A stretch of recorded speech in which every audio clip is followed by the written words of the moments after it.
Bien, ahí estamos. Vamos a dar comienzo a este sexto encuentro de personalidad y niveles superiores de conciencia basado en las enseñanzas de Antonio Blake. Vamos a trabajar hoy con la presencia de Dios, con la felicidad. Recuerden que él habla de esas tres focos de energía, ¿no? Energía, inteligencia y amor-felicidad. Él dice que nuestra identidad profunda es felicidad.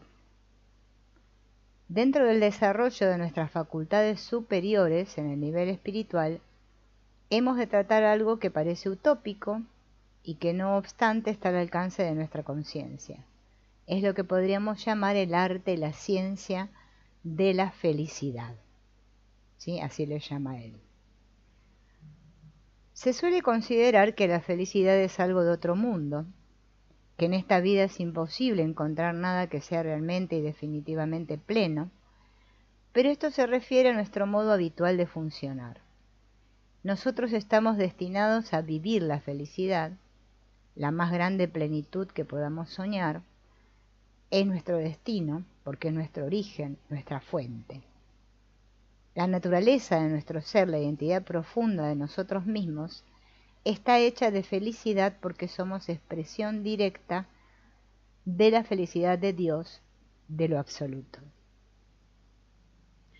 Como siempre, el problema está en que nosotros consideramos que la felicidad ha de ser el producto de algo, que nos ha de llegar como consecuencia de cumplirse una serie de requisitos o de condiciones que nosotros ponemos a nuestra vida. Cada uno de nosotros se ha hecho una idea de sí mismo y de la vida, y creemos que solo en la medida en que se realicen los deseos o proyectos que yo tengo de mí, de los demás y de mi situación, ahí solamente podré ser feliz. La felicidad nunca está en el mundo, nunca procede de nada ni de nadie, sino que la felicidad está en la fuente de nuestro ser, en la mente divina que nos hace existir. La felicidad es la naturaleza más profunda de nosotros mismos y es algo que viviremos en la medida en que nos obliguemos a cultivarla, a abrirnos a ella. No es algo que me viene, sino es algo que se ha de producir en mí cuando deje de buscarla donde no está. Tendríamos que meditar largamente en que todo placer, toda satisfacción que nos puedan dar las cosas, las personas, las situaciones, no son nada más que una pequeña partícula de la felicidad absoluta, que es Dios. Esta no es otra felicidad, sino la misma felicidad que nos pueden dar las situaciones más idealizadas. La misma felicidad que yo puedo encontrar en un amor pleno, correspondido, o que puedo encontrar en un ideal de amistad, en una buena música, en una buena comida, en las experiencias más elementales de nuestra vida, esta misma felicidad, en grado absoluto, es Dios. No es otra felicidad. No es que tengamos que renunciar a una felicidad para que a cambio se nos dé otra que dice que vale más. No. Toda felicidad que nosotros vivimos es expresión de la única felicidad. El mal está en que nosotros nos limitamos a desear una determinada felicidad, un modo de felicidad, a través de unas determinadas circunstancias. Y esta condición que ponemos, esta dependencia de unos modos determinados de ser feliz, esto es lo que pone barreras a nuestra capacidad de descubrir y realizar la felicidad. Las mejores cosas de la vida solamente hacen despertar en mí algo de esta felicidad. No me dan, sino que despiertan, actualizan mi felicidad. habríamos de meditar sobre la naturaleza del bien, de lo agradable, del bienestar que buscamos en la vida, y llegar a descubrir que este bien que buscamos es una expresión del mismo Dios que nos anima y que se expresa a través de nuestra vida y de nuestra conciencia. Cuando yo pueda ver que Dios es la felicidad absoluta, inalterable, y que este Dios es algo que está presente en mí, que es algo que está pidiendo que yo lo reconozca, que me abra a Él, entonces ya no correré detrás de unas situaciones, entonces ya no voy a huir de otras, porque descubriré que nada puede darme lo que ya está en mí desde siempre. Aprenderé a amar a este Dios que está en mí y en todas partes, y a abrirme a esta presencia, que es amor, felicidad. Entonces la vida interior no es una vida de obligación, de esfuerzo, de ascesis, sino que es una vida de plena expansión de conciencia, de constante descubrimiento de un nuevo modo de vivir feliz. Pero es imposible que yo pueda vivir esta felicidad, que pueda tomar esta herencia que es mía y que me es dada a cada momento, si yo creo que la he de encontrar en otra parte, o que la he de realizar a través de unas condiciones externas determinadas. Por eso es importante que yo aprenda cómo funciona este circuito de la felicidad. En la felicidad ocurre como con el impulso vital. Nunca me viene dado de fuera. El impulso vital es la esencia, el centro mismo de mi ser, y tiende a irradiarse. Y en la medida que se expresa, que se exterioriza de un modo inteligente, crece. En el amor-felicidad es exactamente igual. En la medida que le doy paso, que lo expreso, que lo cultivo, que lo acepto, que no le pongo límites, en esa misma medida crece.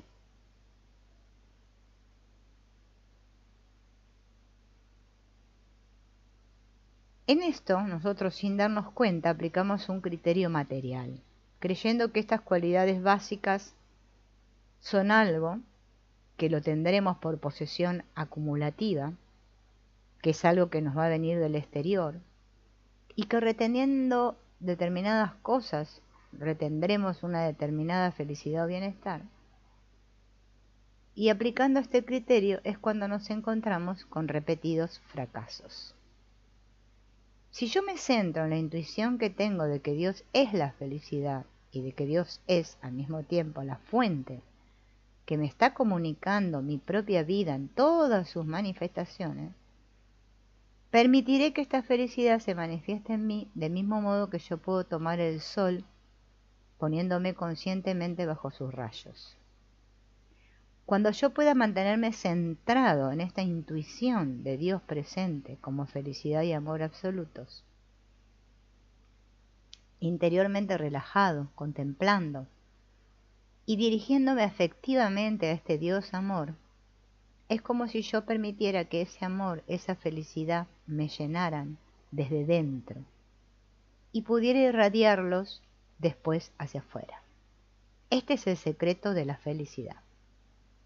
Nunca es por acumulación ni por posesión de nada, sino por reconocimiento, apertura.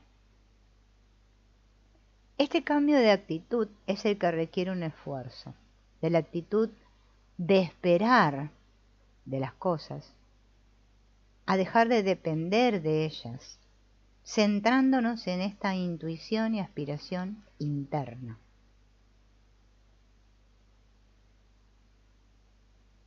Para esto hay que obligarse a hacerlo durante un tiempo, hasta que uno lo sienta.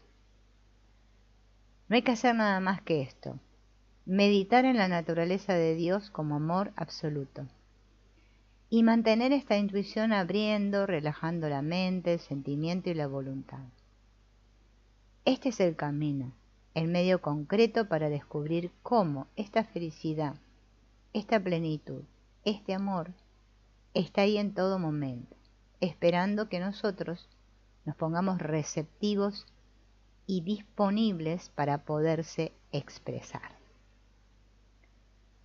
Esta práctica nos hace independientes del mundo exterior, nos libera de las circunstancias, de las situaciones, porque es algo que yo tengo que cultivar en mí, ¿no? Cuando descubrimos que existe esta presencia viviente en nosotros, cada acto de nuestra vida cambia. Es como si descubriésemos que la vida tiene una dimensión profunda, una riqueza. Entonces las situaciones se ven solo como un medio para poder expresar esta felicidad, este amor, esta luz interior. Entonces ya no veo que hay situaciones pequeñas y situaciones grandes. Me doy cuenta que en todas las situaciones hay una actitud diferente. Pero toda situación es a la vez extraordinariamente importante. Pero la importancia de la situación no viene de lo que espero de ella, que es lo que nos pasa ahora, sino que se origina en el modo de vivirla. La vemos todo como una oportunidad para renovar y expresar esta felicidad interior. Podríamos decir que el sentido de nuestra vida está en buscar la felicidad y que vamos tropezando con obstáculos y desengaños hasta que descubrimos dónde está esta felicidad y que está justo en el extremo opuesto de donde estábamos buscando. Pues la felicidad no está en el objeto, sino en la raíz del sujeto. No en el tú, en el ello, sino en la base del yo. Allí donde Dios está haciendo que yo sea yo. Cuando descubro que esta presencia ya está ahí, a mi disposición, y que solo necesito dejarla que actúe y abrirme a ella para sentirme más y más lleno de esta paz, de esta fuerza y de esta plenitud, entonces la vida se convierte en una constante expresión gozosa. Ya no quiero nada, no busco nada del mundo de las personas, ya no estoy pendiente de si me alaban o no, de si me aceptan, de si les caigo simpático o no. Ya no vivo en el riesgo de sentirme criticado, rechazado, de tener éxito o de no tenerlo. Sé que el único éxito está en la realización de esta plenitud divina en mí y que eso puedo cultivarlo momento tras momento. También la vida se convierte en un medio de auténtico servicio, en un medio de ser útil a los demás. Eso quiere decir ayudarles a que ellos sean más ellos mismos, a que vayan encontrando más y más esa autenticidad y esa plenitud. Yo no necesito que los demás acepten mi modo de ver, no tengo que convertir a los demás a mi modo de pensar o de vivir. Pero sé que todos estamos destinados a esta plenitud.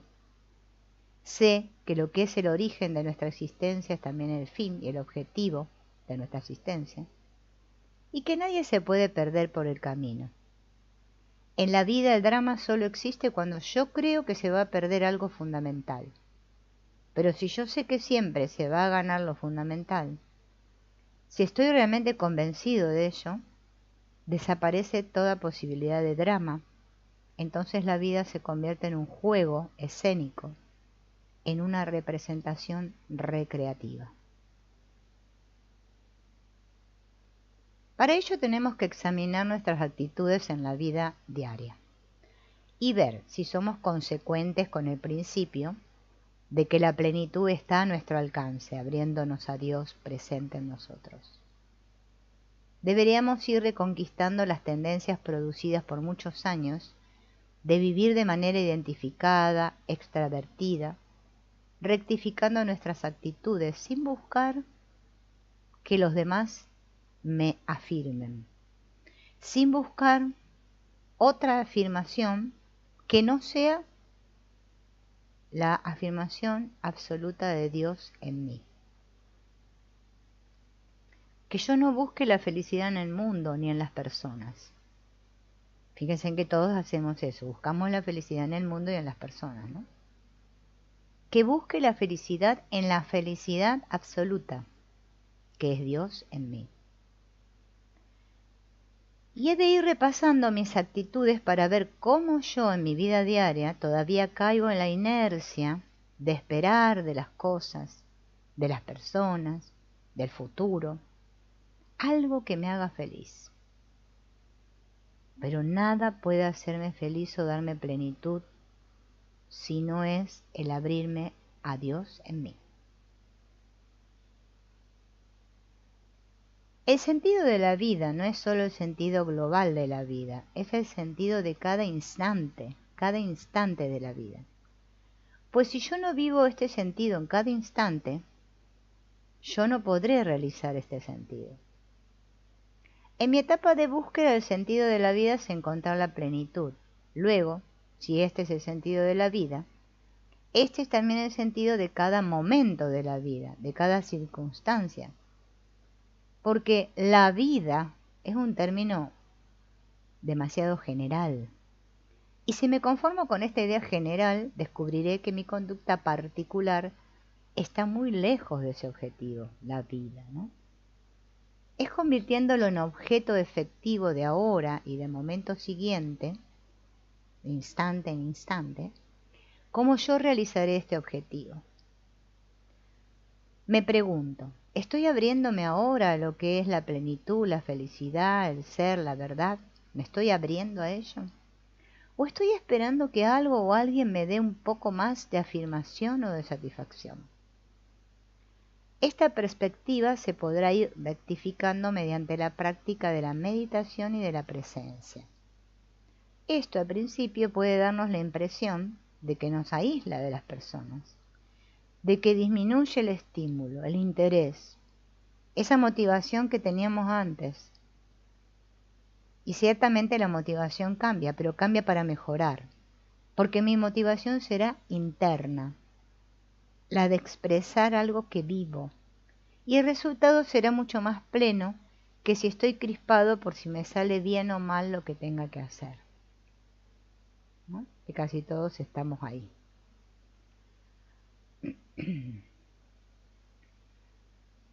Nosotros somos como unos instrumentos conscientes, inteligentes, en manos de Dios.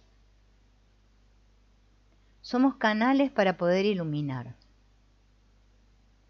No porque yo tenga que enseñar nada, ni porque tenga que cambiar o iluminar a nadie, sino solamente porque dejo que Dios, a través de mí, haga su trabajo. No soy yo quien hago, solo dejo que Dios haga en mí y a través de mí.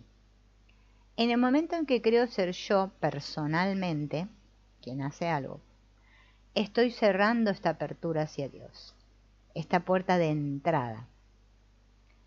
Para que Dios actúe en mí, es preciso mantener mi mente y mi afectividad abiertas.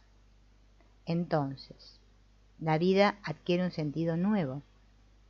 No en el sentido de realizar grandes cosas, pues la vida, más aparentemente minúscula y aislada, puede adquirir entonces una enorme significación al convertirse en un canal de transmisión de un poco más de luz, de paz, de fuerza, de gozo para los demás. Es un trabajo que nos transforma y a la vez hace más felices a los otros. No se trata de vago sentimentalismo, se trata de algo tan real como las cosas más reales que existen. Yo no tengo que tener una actitud sentimental, en el sentido peyorativo de la palabra, al tratar con los demás. Yo tengo que tener una actitud entera, sólida, maciza, pero con una gran apertura interior a Dios presente en mí. Entonces, dentro de mi actitud clara, sólida, fuerte y decidida, se filtrará algo que el otro va a percibir o lo beneficiará aunque no se dé cuenta. Algo que será una auténtica ayuda para el otro, sin que yo mencione nada relacionado con la espiritual, sin necesidad de mostrarme como un apóstol ni como un mesías, ni como un divulgador de alguna ideología. Es algo secreto, secreto. Es algo entre Dios y yo, pero dejando el sitio disponible para que Dios haga su trabajo a través de mí.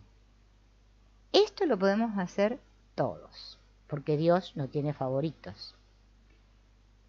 Toda persona que tenga una sincera aspiración y la intuición de la presencia y existencia de Dios en todo, tiene a su disposición esta experiencia. No tenemos que lamentarnos de los problemas ni de las circunstancias. Quejarse no sirve para nada, ya lo sabemos. En lugar de lamentarnos, trabajemos para abrirnos a la fuente. Con esta práctica todos los problemas de inseguridad, de tensión, de depresión, de neurosis, fobias, etcétera, etcétera, todo se desvanece como un pedazo de hielo se derrite a la luz del sol. Todos los problemas existen solo por defecto de esta presencia divina, porque lo positivo ha dejado de expresarse de un modo intenso y lo negativo lo sustituye. Todos los estados de miedo, de angustia, no son más que esta ausencia de la conciencia de ser. Todos los problemas son ausencia de Dios. Con su presencia todos los problemas psicológicos se derriten, desaparecen. Pero hemos de abrirnos, de cultivar, de vivir esta presencia, estando receptivos y en silencio. Esta práctica no solo nos va a llenar de paz y de armonía interior, sino que se traducirá en armonía exterior, pues todo lo que nosotros vivimos habitualmente es la exteriorización de nuestro estado de conciencia.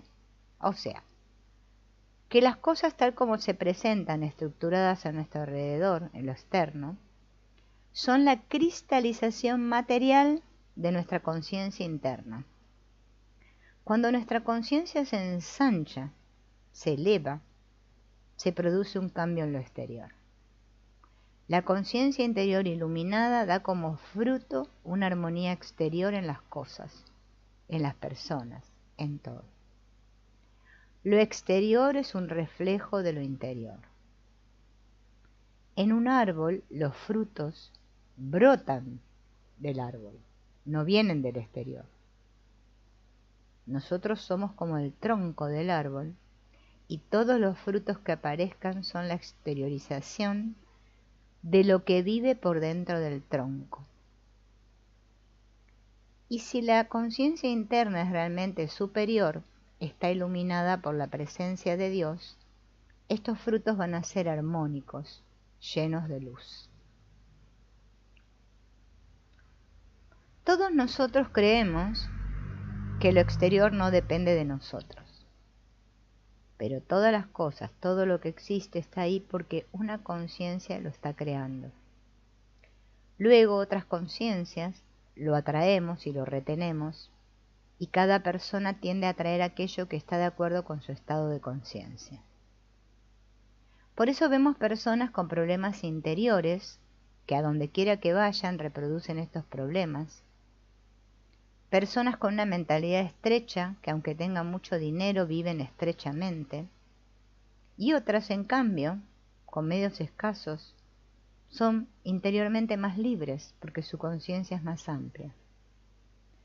Lo exterior se configura de acuerdo a lo interior porque es su efecto. Y en la medida en que nuestra conciencia se eleva, se ensancha y se mantiene abierta a esta presencia activa de Dios, veremos cómo las cosas externas van cambiando por sí mismas. Esta es la clásica frase: busca primero el reino de los cielos y su justicia, y todo lo demás se te dará por añadidura. Bien. Tenemos que aprender a ver entonces esta presencia de Dios en todo lo que sucede, en cada hecho de nuestra vida. No hay nada que ocurra sin esta voluntad todopoderosa de Dios, sin que sea expresión de esta inteligencia. Estamos asistiendo constantemente a la materialización de la presencia de Dios. Pero como estamos acostumbrados a reaccionar ante las cosas con esquemas viejos, con hábitos, tenemos que aprender a mirar más allá de lo que estamos acostumbrados. Esto requiere voluntad. Si yo vivo la presencia de Dios en mí, descubro que mi vida es algo que no nace originariamente en mí, sino que soy un canal de la divinidad. Si en los momentos de silencio yo doy acogida en mi conciencia a esta presencia viviente de Dios en mí, entonces me será posible ensanchar este mismo reconocimiento de Dios actuando en lo exterior. La única manera que tenemos de practicar esto es con las personas que están a nuestro alrededor. No nos queda otra.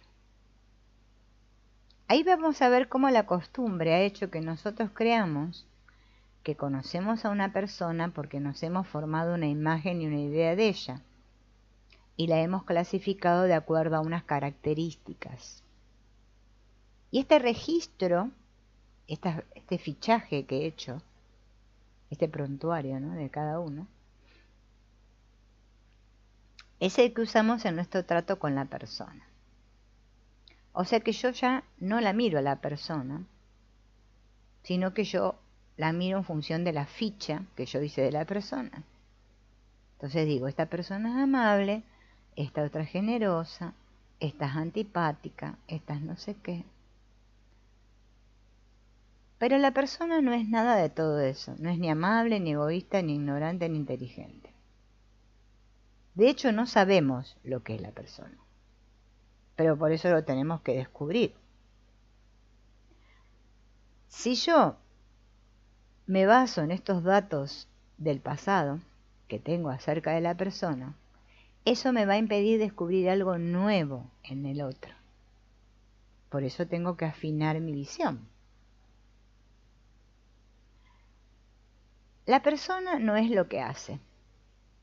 Y sin embargo nosotros evaluamos a todas las personas de acuerdo a lo que hacen, inclusive a nosotros también, ¿no?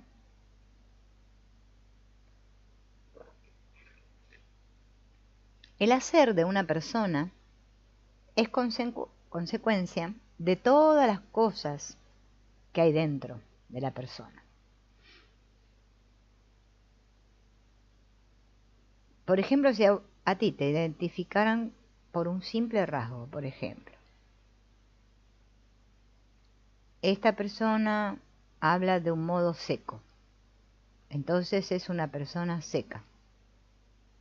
Entonces el otro estaría teniendo una visión pobre de mí, ¿no?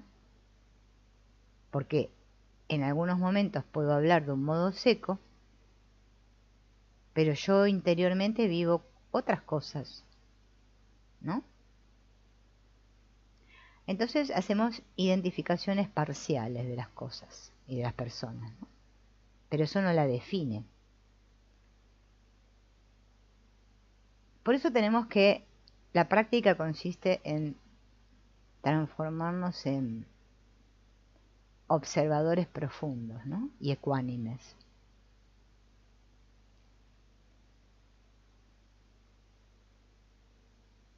¿Por qué tenemos estos problemas de relación todos, no? ¿Quién no lo tiene aquí? Nosotros proyectamos sobre los otros nuestros deseos y nuestros miedos. A las personas que amo les proyecto cosas buenas y digo, este es bueno. Y así espero que la persona buena se comporte conmigo de buena manera, porque yo tengo una buena imagen y ese es mi deseo. Después ocurre que aquella persona tiene diversas formas de manifestación Entonces va a haber unos momentos en que va a ser buena y otros no. El caso es que mi deseo, mi esperanza, no se va a corresponder con la realidad. Y en la medida que yo sigo esperando algo de la persona, estaré comparando constantemente esto que espero con lo que la persona realmente hace.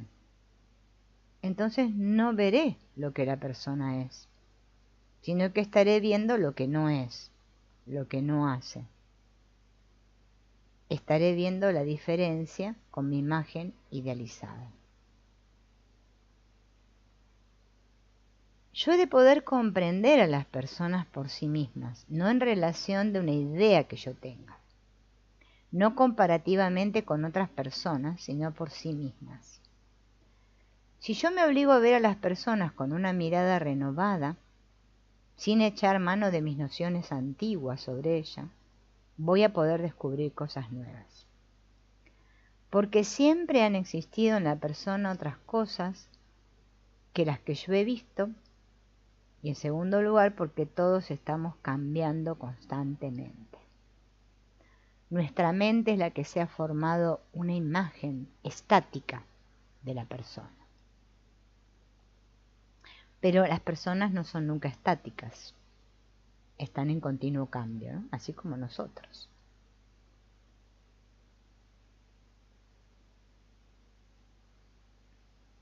Aprender a mirar a las personas en directo, sin comparación alguna, me va a permitir descubrir que esa persona y yo y todas las personas somos como un río de vida. Que todos tenemos esos tres potenciales de energía, inteligencia y amor, felicidad.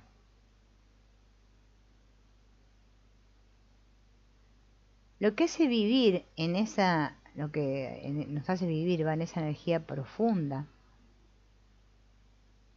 es la misma energía. Como la inteligencia que se vive es la misma inteligencia.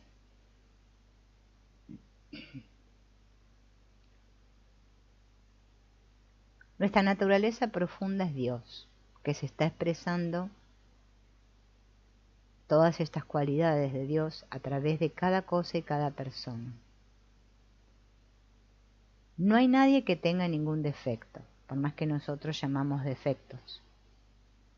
Defecto quiere decir deficiencia de algo. Pero observemos, la persona está hecha de algo positivo, en sí es lo positivo. Pero cuando yo comparo esto positivo con otra forma de expresión que yo valoro como más positiva, a esta diferencia la llamo negativa. O sea que si mi valoración de la persona se hace por esta diferencia, por este contraste, por lo que no es, no por lo que es, nunca voy a conocer a la persona. Esto es muy importante porque pone barreras entre las personas. Recordemos que la misma fuente que me anima a mí, la misma luz que ilumina mi mente, mi espíritu, mi ser, es la misma que anima al otro. Porque todos somos expresión de la misma fuente.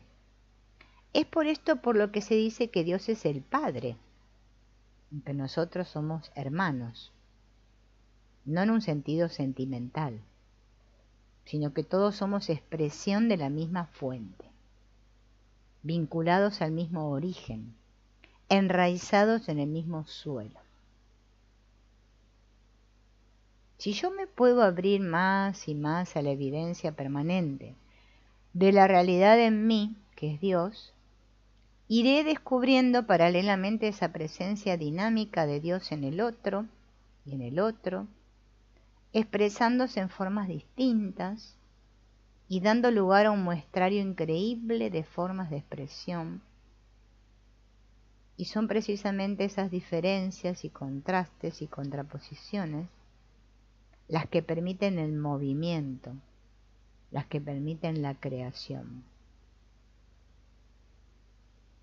Si todos fuéramos uniformes, igualitos, no existiría el movimiento, no sería posible la relación, porque para relacionarnos con alguien es preciso que éste sea diferente de mí.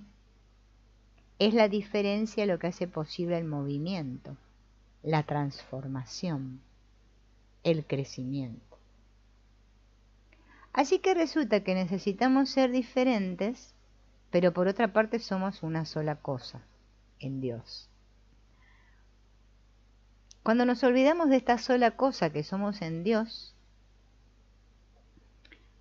empiezan a surgir cada vez separaciones más fuertes y marcadas, porque cada uno se siente solo y enfrentado a los demás. Entonces necesito protegerme y defenderme, asegurarme. Esto crea oposición y lucha. Pero en la medida en que se olvidan las diferencias, entonces se va al extremo opuesto y se tiende a idealizar ciegamente a la otra persona, que también sucede, ¿no? ¡Ay, este que está!, ¿no? Y los otros que son. Por el hecho de ser expresión de la divinidad, ya tiene en sí todas las cualidades en el grado en que las estoy imaginando o idealizando. Entonces yo no vivo la realidad de sus formas concretas de expresión. Por vivir exclusivamente el aspecto unidad, yo me estoy, diríamos, incapacitando para manejar las relaciones a un nivel concreto, para una interrelación enriquecedora.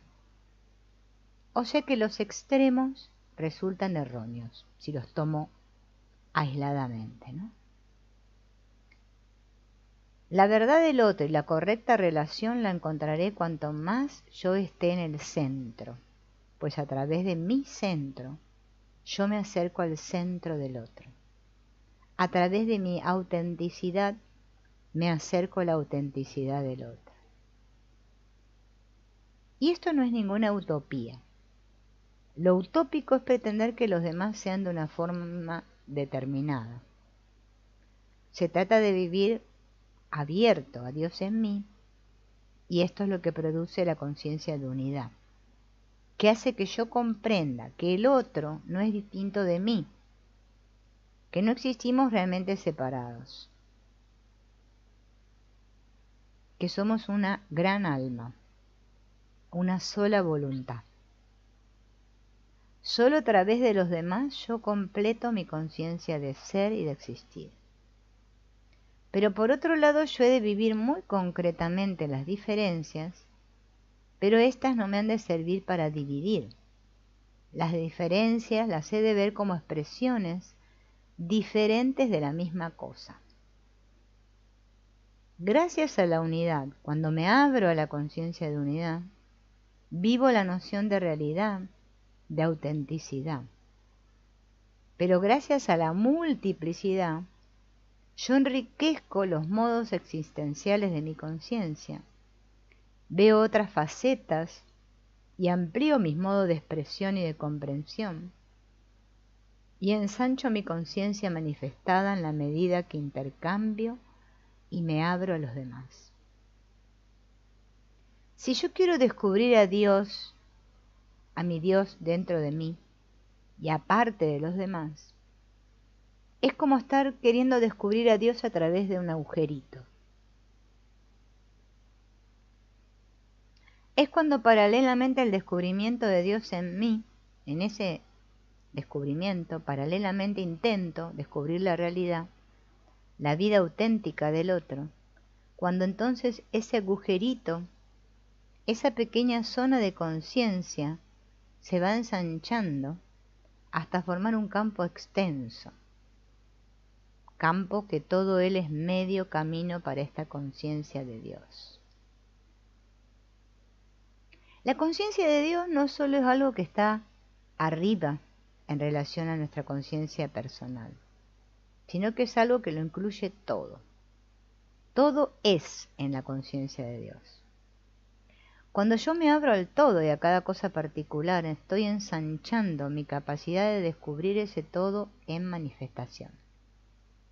De este reconocimiento de la unidad surge el amor. Y el amor no es tanto un deseo de dar algo, sino que es el descubrimiento de que yo ya poseo lo esencial, que la vida detrás de las apariencias es ya una plenitud. Y esta conciencia de plenitud, esto es realmente el amor, con mayúsculas. El amor es la conciencia interna de la unidad. Este amor es el estado subjetivo del ser absoluto y es el que se expresa luego en lo existencial en forma de afecto, de servicio. Si nosotros vivimos más y más esta conciencia profunda de ser en la unidad, en lo único que es, en todo lo que es, el amor será una realidad viviente en nosotros. Este amor no dependerá para nada de los demás, solo depende del ser, que lo es todo. Pero al mismo tiempo que esta conciencia de ser, nosotros existimos fenoménicamente, somos una expresión dinámica, una encarnación viviente de este ser, y así este amor-felicidad se estará expresando a través de nuestra acción. Entonces veremos que todo el mundo, lo sepa o no, lo quiera o no, está haciendo lo mismo. Todo el mundo es expresión de esta felicidad, de esta inteligencia, lo sepa o no. Y ahí está la gran diferencia entre la persona feliz y la persona desgraciada. La diferencia está en que uno lo sabe y el otro no. Esta noción de Dios es simplemente un problema de reconocimiento. Yo ya estoy siendo conducido por Dios. Solo que creo que soy conducido por mí mismo, por mis ideas, mis deseos, mi talento. Y esta afirmación en lo individual la pago luego con esta guerra frente a todo lo demás, de sentirme aislado de todo el resto. Pero cuando yo reconozco que la verdadera realidad que intuyo en este mismo Dios que se expresa en mí, y me abro y me entrego totalmente, este reconocimiento transforma mi conciencia. Dejo de ser yo quien lucha, yo que me defiendo, y dejo paso a que sea Dios quien cumpla su voluntad a través de mí. Porque entonces mi afirmación no está en ser de un modo, sino que está en ser en el ser. No está en conseguir que me amen, sino en abrirme al amor. No en descubrir unas verdades o realizar unas elaboraciones mentales, sino en reposar en la luz que ilumina a todo ser humano. Y así vivimos el misterio por el que las cosas tienen una identidad única. Y a la vez esta identidad única se expresa a través de la multiplicidad, en constantes procesos de renovación, de cambio, de reafirmación. Es lo múltiple dentro del uno. Es el uno a través de lo múltiple. ¿Quiere decir esto que antes las personas hemos de tener una actitud idealizada, mística? No. Simplemente ante las personas nuestra actitud debe ser natural, digamos que normal, sencilla. Pero ante nosotros mismos hemos de estar muy despiertos y presentes y totalmente receptivos ante la presencia de Dios en nosotros. Y permaneciendo receptivos, hemos de expresarnos con naturalidad, con espontaneidad. Esta espontaneidad puede conducirme en ocasiones a defender un punto de vista, a ejercer una acción o una presión, a luchar si es preciso. Pero no porque yo estoy defendiendo algo, o sea, una idea personal, mi gusto personal o mi miedo personal, sino porque Dios se expresa en mí a través de mi modo de ser. Yo no defiendo nada mío, sino que dejo que Dios se exprese de un modo múltiple, a través de una expresión gozosa o de una expresión combativa. a veces de una manera más fría, más controlada, o más eufórica, o alegre, del modo que sea. No soy yo quien elige el modo. Una vez que me entrego a esta presencia, dejo que esta presencia dirija mi vida. Es natural que yo todavía no haya conseguido esta entrega absoluta, que esté interfiriendo en esta acción de Dios en mí. Y esto no tiene importancia. Sobre todo, no nos recriminemos, no estemos pendientes de si lo estoy haciendo bien o lo estoy haciendo mal. Dejemos de preocuparnos por nosotros, habiendo algo mucho más grande en que interesarnos. Porque cada vez que yo pienso en mí, aunque sea con la idea del bien y de mejorar, estoy haciéndolo mal.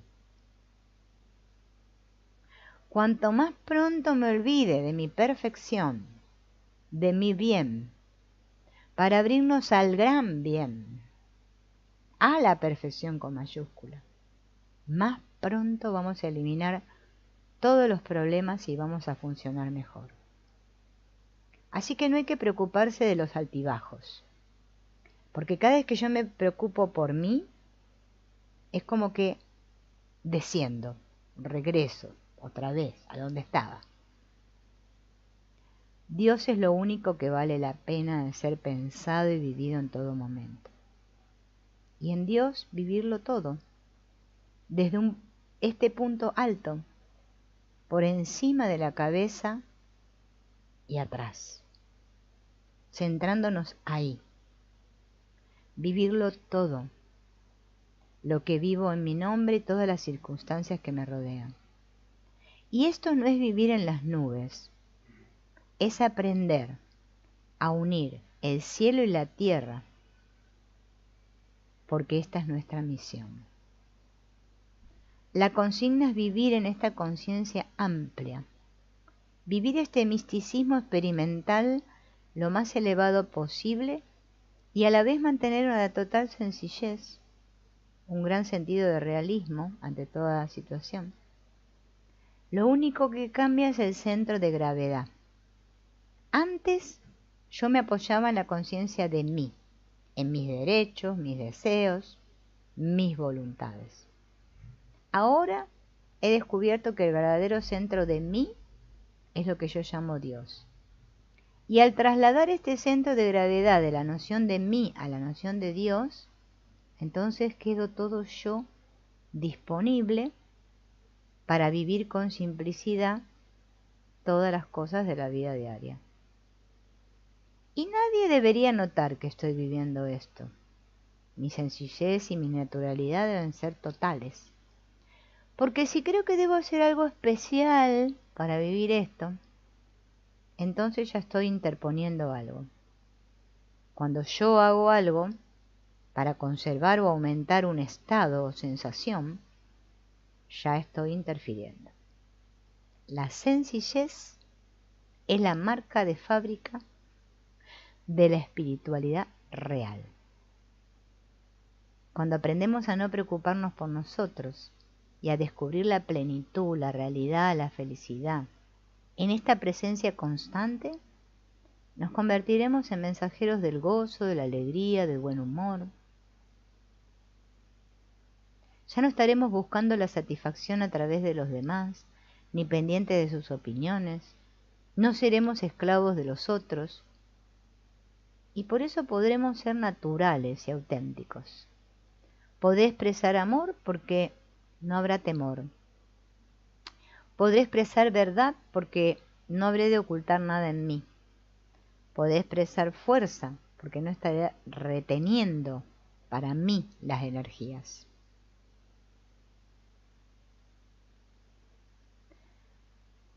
Y hay un aspecto de la relación humana que conviene aclarar. Porque muchas personas, cuando se les habla de la dimensión espiritual, de la actitud receptiva, de la comprensión a los demás, tienden a asociar estas actitudes a una disposición meramente pasiva o de tolerancia, como de aguantar. Y esto puede dar lugar a unos malos entendidos. Cuando decimos que ante los demás hemos de tener una actitud receptiva, intentando entender lo que el otro está diciendo, tratando de intuir lo que siente y de percibir lo que le hace funcionar por detrás de sus mecanismos, su dimensión profunda, no queremos decir que hemos de encontrarlo todo maravilloso, magnífico, que hemos de decir siempre amén, amén, bendiciones, bendiciones, a todo lo que la otra persona nos plantee, sino que hemos de tener una visión realmente grande, amplia de lo espiritual. Lo espiritual no está hecho solo de esta bondad dulzona, pasiva, sentimental, oide. Lo espiritual incluye lo más recio, lo más profundo de la existencia. Lo espiritual es la raíz de toda la fuerza que existe en la naturaleza, de toda la capacidad combativa que podemos ver en el reino animal, por ejemplo, de toda la fuerza cósmica, de la que tenemos pequeños atisbos. No asociemos lo espiritual solo al aspecto blando y pasivo, de una mentalidad sensiblera. Lo espiritual es la potencia más extraordinaria que existe. Y esa potencia se expresa en todos los niveles: material, biológico, intelectual, espiritual. Así, cuando se habla de la actitud espiritual, las personas interpretan que han de manifestar dulzura, compasión, perdón, olvido, porque contraponen esta actitud pasiva a la actitud de lucha, de enfrentamiento, de exigencia o imposición, a la actitud de luchar para imponer unas ideas o lograr unos objetivos, al aspecto lucha en todas sus manifestaciones. La lucha es algo esencial en la existencia y es positivo. Lo que puede ser negativo son las motivaciones de la lucha. Por ejemplo, si yo estoy luchando para afirmarme yo en contra de los demás o por oposición a los demás, esta lucha es negativa. Es la lucha que trata de ensalzarme a mí disminuyendo a los otros. En cambio, existe una lucha que es enteramente positiva. Es la movilización de toda la potencia al servicio de una idea clara y expresada a través de una conciencia creativa de unidad. Las personas entienden la actitud de lucha de forma egocentrada, y por eso es por lo que al hablarles de comprensión, asocian automáticamente la actitud pasiva a lo que llamamos espiritual. Pero lo espiritual es la base de lo que funciona en el nivel natural. Es, de hecho, las cualidades de lo natural, sin las deficiencias del nivel psicológico habitual, que está marcado por hábitos egocentrados.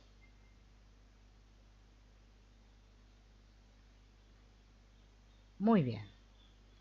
Por hoy vamos a dejar aquí y veremos si podemos continuar bueno, no sé por qué esta semana, el jueves por ahí, no creo que pueda. Por eso hoy me hice el ratito para poder compartirles esto, porque es muy, muy importante. En la próxima vamos a hablar del asunto de los elementos psicológicos en todos nosotros, ¿no? A ver cómo encaja esto dentro de esto de la presencia de Dios. Así que bueno, los saludo y los despido.